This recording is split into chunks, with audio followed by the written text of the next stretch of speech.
Corona काल में जिन लोगों ने समाज के लिए, सरकार के लिए सबसे ज़्यादा काम किया, अपनी जान को जोखिम में डालकर दूसरों की जान को बचाया, वैसे लोगों को आज अपनी रोजी रोटी के लिए, अपनी नौकरी के लिए सड़क पर आंदोलन करना पड़ रहा है। वैसे लोगों को सड़क पर भटकना पड़ रहा है। ये स्थिति बनी हुई है। आज हमारे साथ लैब टेक्नीशियन वैसे लोग मौजूद हैं जो प्रदेश का नेतृत्व कर रहे हैं और जिला का नेतृत्व कर रहे हैं। सैकड़ों की संख्या में लैब टेक्नीशियन हैं जिन्हें कोरोना काल में काम करने के बाद ऑफिस से बेदखल कर दिया गया है। वो लोग अब क्या करेंगे, कैसे उनकी ज़िंदगी चलेगी, उसी विषय पर बात करने के लिए आज प्रदेश अध्यक्ष और मधेपुरा के जिला अध्यक्ष हमारे साथ मौजूद हैं और हम इनसे जानने की कोशिश करेंगे कि कोरोना काल में इनका काम कैसा रहा और अभी ये लोग क्या कर रहे हैं। सबसे पहले प्रदेश अध्यक्ष जी, आपका खुशियालोक ऑफिस में स्वागत है और आपसे हम जानना चाह रहे हैं कि कोरोना काल में आपका जो काम हुआ वो कैसा रहा और अभी आप लोग क्या कर रहे हैं। सभी को पहले नमस्कार, प्रणाम और मीडिया भाई सबको भी प्रणाम। हम लोग की बहाली 2020 में शुरू हुई थी। 2020 में जब फर्स्ट कोविड आया था उस समय हम लोग की बहाली चालू हुई। उसी समय से लगातार हम लोग कोरोना का काम करते आ रहे हैं और फ्रंट लाइन वर्कर का दायित्व निभाते हुए आ रहे हैं। हम लोगों को बीच में बहुत सारी परेशानियां देखना पड़ा, जैसे कि जब कोविड से जो पेशेंट डेथ कर जाते थे, कभी कभी उनका बॉडी भी प्लास्टिक में लपेट के हम लोगों को रखना पड़ता था। यानी जांच तो अलग करते थे और वो भी काम कभी कभी करना पड़ जाता था। तो खैर वो सब देश या जिला की बात नहीं, ये पूरे विश्व की बात है। ये महामारी बहुत खतरनाक तरह से आई, लेकिन हम लोगों ने उसका सामना किया, लड़े, सारा चीज़ किए, तब आज हम लोग एक जगह हैं। तो सबसे पहला बात है कि हम लोगों ने जैसा काम किया उसके लिए हम लोग सरकार से विनती करना चाहते हैं। अभी नई सरकार आई हुई है, युवा की सरकार है, युवा प्लस गार्जियन, ये दोनों की सरकार है। और ये सरकार से हम लोगों को जितने भी कोविड एल्टी, हम लोग पूरे बिहार में 38 जिला में लगभग 1200 के आसपास कोविड में बहाल किए गए लैब टेक्नीशियन हैं। सारे वर्कर अभी भी काम कर रहे हैं। न तो संपूर्ण हम लोगों को वेतन मिल पाता है, 400 रुपया पर डे यानी 12,000 रुपया मंथली। ये सबसे बड़ी समस्या हम लोगों की है। और उसमें भी है कि संडे का कट जा रहा होगा। उसमें भी संडे का तो कट जा रहा, छुट्टी। लेकिन सर हम लोगों को 365 दिन में आज तक, जब से 2020 से ज्वाइन किए हैं, आज तक एक भी छुट्टी हम लोगों को नहीं मिला। चाहे वो ईद हो, दीपावली हो, दशहरा हो या कोई भी भारत सरकार का जितना भी छुट्टी होता है या जो भी चीज़ होता है, उसमें हम लोगों को 365 दिन में 365 दिन वर्क करना पड़ा। और वैसे व्यक्ति को एक उचित मानदेय ना मिले, वैसे व्यक्ति को उचित जगह ना मिले, तो वो फिर अपने परिवार का गुजारा कैसे करेंगे। हम लोग शुरुआती दौर में प्राइवेट जॉब करते थे, तो जो भी आता था ये उम्मीद रहता था आज दूसरा भी काम कर लेंगे तो उससे कुछ ज़्यादा आएगा। लेकिन जब से देश की सेवा में हम लोग लगे, उस समय से बस यही 400 रुपये की उम्मीद है। ये 400 ये कितना मुश्किल था उस समय में जब लोग घर से बाहर नहीं निकलते थे, परिवार के लोग किसी को बाहर निकलने देता नहीं था। वैसी परिस्थिति में आप लोग बाहर आए तो घर के लोगों को किस तरह से आप लोगों ने समझाया और अपनी जान को जोखिम में डालकर किस उम्मीद के साथ आप आए थे काम करने के लिए? मैं अपनी कहानी बताता हूँ। हम जब फॉर्म अप्लाई किए, इंटरव्यू हुआ मेरा, बाज़ाब्ते सब कुछ कानूनी प्रक्रिया जो सर्विस करने के लिए इंसान को चाहिए, उस प्रक्रिया में हम लोग आए, तब जाके हुआ, तब जा करके हुआ। और जब ज्वाइन करने गए तो खुद हमारी पत्नी बोली कि नहीं, छोड़ दीजिए। इसलिए छोड़ दीजिए क्योंकि बहुत सारे लोग जो है वो बिल्कुल जो जहाँ होता था वहीं पे डेथ कर जाते थे। ये लहर ही वैसा था। फिर भी हम लोग देश की सेवा के प्रति, एक युवा के प्रति आगे बढ़े और आगे बढ़ के अपने दायित्व को स्वीकारा कि हमारे लिए अभी सबसे बड़ा दायित्व है देश की सेवा करना। आम जनमानस की सेवा करना। हम लोगों ने उसके प्रति कुछ साथी डेथ भी किए हैं, ऐसे नहीं कि नहीं किए हैं। कोविड काल में लैब टेक्नीशियन हमारे जो साथी लोग हैं वो डेथ भी किए हैं। उनका कोई लेखा जोखा सरकार के पास नहीं है और ना तो कोई विवरण है और ना कभी उसकी चर्चाएं होती है। कुछ मुआवजा वगैरह भी मिला कि कुछ नहीं है, उसको पता तक नहीं है कि ये कहाँ के एलटी थे और कौन थे। मर गए बस। इसीलिए देश सेवा होती है क्या? इसीलिए हम लोग युवा पीढ़ी जो है इतना मेहनत करके पढ़ लिख के आगे बढ़ते हैं इसी दिन के लिए। हमें किसी से कोई शिकायत नहीं है, ना किसी से कोई थी है भेदभाव है। बस हम लोगों की उम्मीद है कि नए पीढ़ी के नए लोग आए हुए हैं सरकार में। अच्छा, आपको ये लग रहा है कि उस वक्त की जो सरकार थी जी, उन्होंने आपके साथ ठीक नहीं किया, काम तो लिया लेकिन जो इंसाफ आपके साथ होना चाहिए वो नहीं हुआ। जो युवा वर्ग के सरकार के लोग हैं, जो एक युवा शामिल हुए हैं सरकार में, तो उनसे आपको कुछ उम्मीद है कि ये समझेंगे? सरकार उस समय जो भी थी वो कोविड का दौर था, देश अस्त व्यस्त था। खैर उन्होंने जो किया उससे हम लोगों को न तो कोई शिकवा न शिकायत है।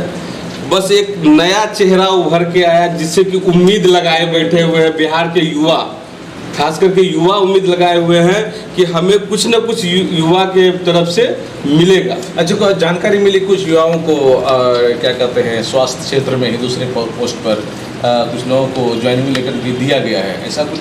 जी, वो जो पहले बहाल किए हुए थे, अभी तो इसमें कहीं कुछ नहीं है ना, हम लोग को ऐसा कोई जानकारी है। लेकिन जो पहले बहाल किए गए थे 15 की बहाली थी, उसमें उन लोगों को ज्वाइनिंग भी हुआ है, कुछ लोगों का हेयरिंग भी चल रहा है कोर्ट में।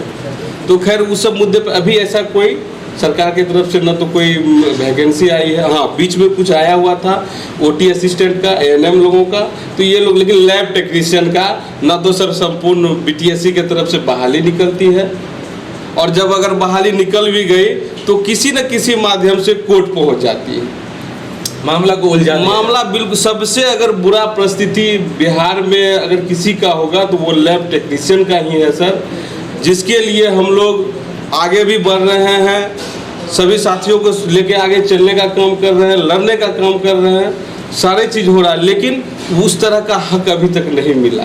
लैब टेक्नीशियन की जिंदगी, ये आंदोलन अभी आपका लगातार एकदम जारी रहेगा और हम लोग 2020 से इसको जारी रखे हुए हैं। हमने पिछली सरकार में पिछली मंत्री से, स्वास्थ्य मंत्री से मिला था, उनके आवास पे जाके मिला, उन्होंने टाइम दिया था हमें, हम मिले उनसे बोले भी कि सर हम लोगों पे भी ध्यान दिया जाए, क्योंकि हम लोग सर बहुत बुरी स्थिति में देश की सेवा किए हुए हैं। अरे नहीं, हम आप क्या उनका आश्वासन कुछ मिला कि नहीं? उस समय तो कुछ नहीं, ये चीज़ हो रहा है, ऐसे हो रहा है, कभी सरकार के टालने की नीति वाली। अब जो भी हो सर, हम लोग तो एज ए वर्कर हैं, आपने अपनी बात पहुंचाई, अपनी बात सरकार तक पहुंचाई, और आपके माध्यम से आज मैं फिर अपनी बात युवा पीढ़ी के सरकार जो हैं उनको बताना चाह रहे हैं कि हम लोगों का एक अस्थाई जगह, हम ये नहीं कहते कि आप हमें संपूर्ण योग्यता उस तरह बना दीजिए, बल्कि ये कह रहे हैं कि कम से कम पूर्ण संविदा कर्मी हम लोगों को सर किया जाए। इसके लिए हमारी तरफ से हाथ जोड़ के प्रार्थना है।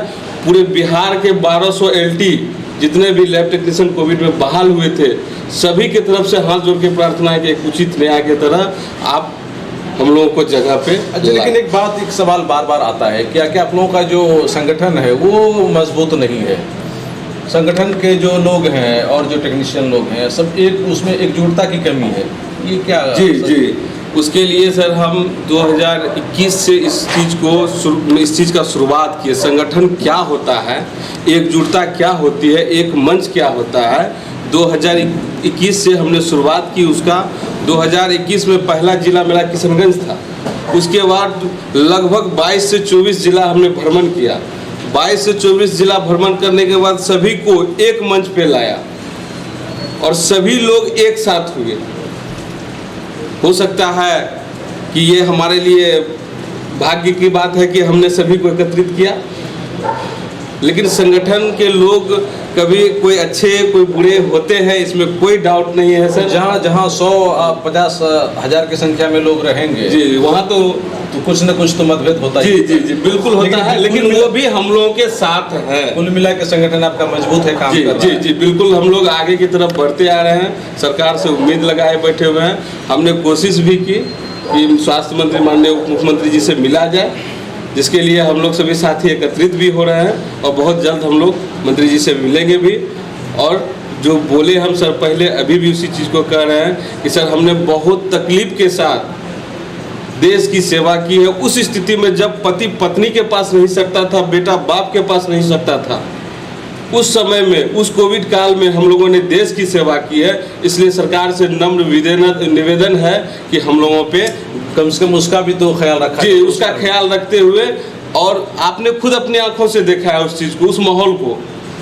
चलिए, आप कह रहे हैं कि संगठन आपका काफ़ी मजबूत है, आप लोग कोशिश कर रहे हैं और सरकार तक अपनी बातें पहुंचा रहे हैं। मधेपुरा में आपका संगठन कितना मजबूत है, इसके लिए हम जिलाध्यक्ष से बात कर लेते हैं। जिलाध्यक्ष जी बताइए, आप मधेपुरा के जिलाध्यक्ष हैं। मधेपुरा का जिलाध्यक्ष प्रमोद कुमार जी।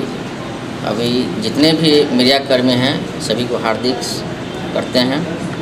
उस टाइम में 2020 के अगस्त में हम लोग का बहाली हुआ था क्या, और किसी को मतलब अपना पत्नी या पिताजी या बेटा को कोई नहीं देखने के लिए चाहता था क्या, मतलब कोविड पॉजिटिव होने के बाद मतलब अलग हो जाता था क्या। उस टाइम में हम लोग सरकार के साथ रहे और जनमानस का काम किए थे क्या, और अभी भी कर रहे हैं। तो नई सरकार से उम्मीद है कि हम लोग को मतलब जो पार लगा दें और अच्छी जगह पहुंचा दें। सभी मोटा मोटी पूरे बिहार में 1200 अभी कोविड एलटी बहाल हुए हैं, अभी भी काम कर रहे हैं, अब पहले भी काम करते थे।